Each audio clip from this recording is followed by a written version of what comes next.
This CRN video is brought to you through the support of Guinness Draught, official beer of Rugby Canada. Opening leg of the Canadian round of the Churchill Cup, Scotland A versus England Saxons, a wet York Stadium in Toronto.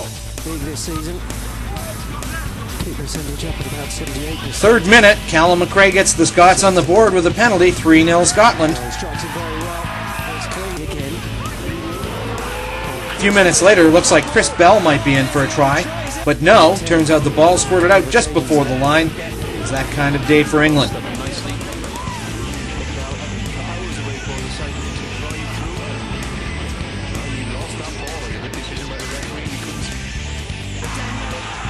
Scotland threatening the line. Craig Hamilton gets a great pass from Simon Daniele, but comes up just short. England clears their lines to end the threat. Just before halftime, Saxons' Dave Walder, his first and only shot at goal in the opening 40 minutes. His effort is well off, 3-0 at the break. Both teams disappointed at such a small scoreline after a half.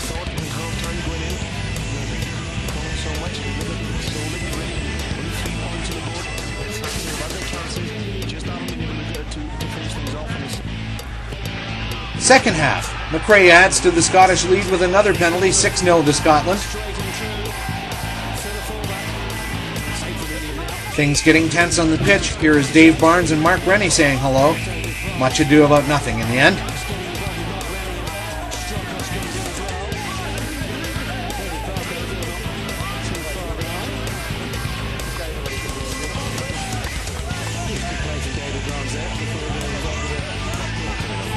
England with the scrum at the 5-meter line. The Scottish pack crumbles twice.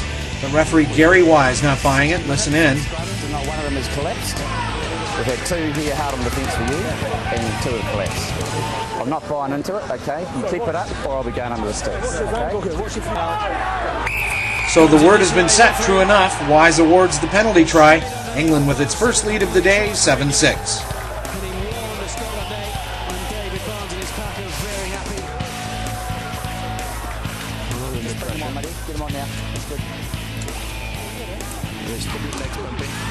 But 4 minutes later, here is wing Simon Daniele, finds the right line. He's through for the go-ahead score.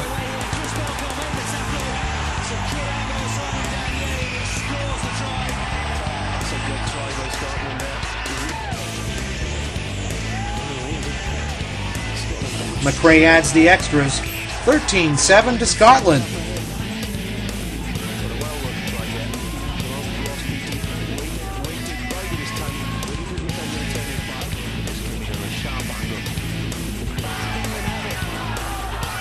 Deep into injury time, England parked for 10 phases on the line, Scotland repelling the threat.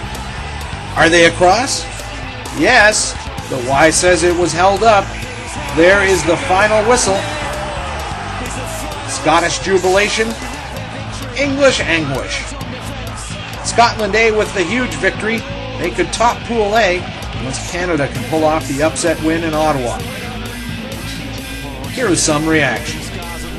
Yeah, really proud of them actually. I thought it was a real, we showed some really positive stuff when we had the ball, and we defended fantastically well. So in these conditions, it was, I thought we created some good opportunities, took one of them brilliantly well. Perhaps we should have scored under the sticks in the first half. But yeah, really pleased and very proud of them.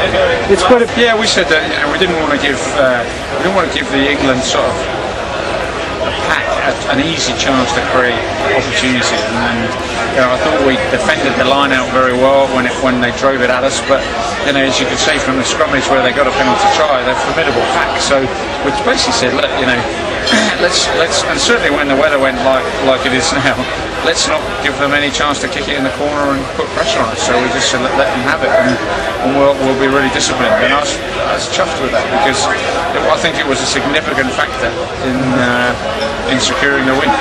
Now, it was again just trusting each other and trusting the defence. We've come together so quickly as a team, and we didn't feel like England were going to come through us. So just let them run at us and put in the tackles, and it just sort of just the way it went. Really, it was pleasing, very pleasing.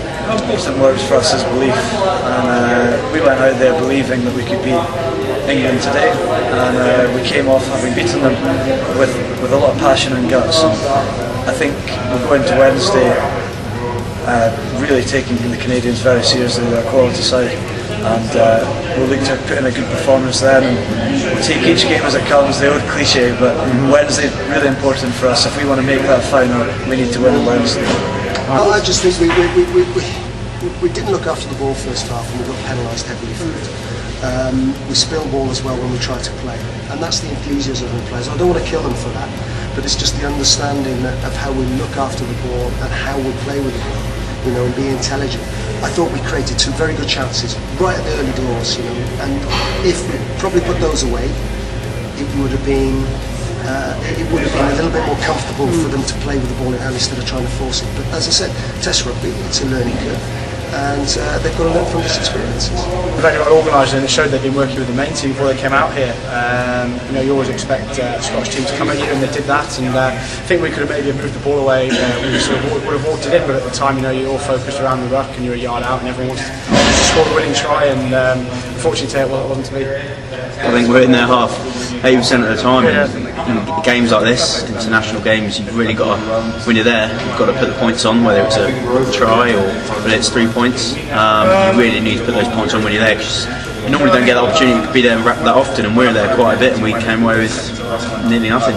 No, not at all. Scotland, you know, as I said, England, Scotland, you never ever underestimate Scotland. You never underestimate any opponent, and you know, it was a tough conditions, and we just didn't come up with the goods today. Next game sees Scotland taking on Canada at Twin Elm Rugby Park in Ottawa.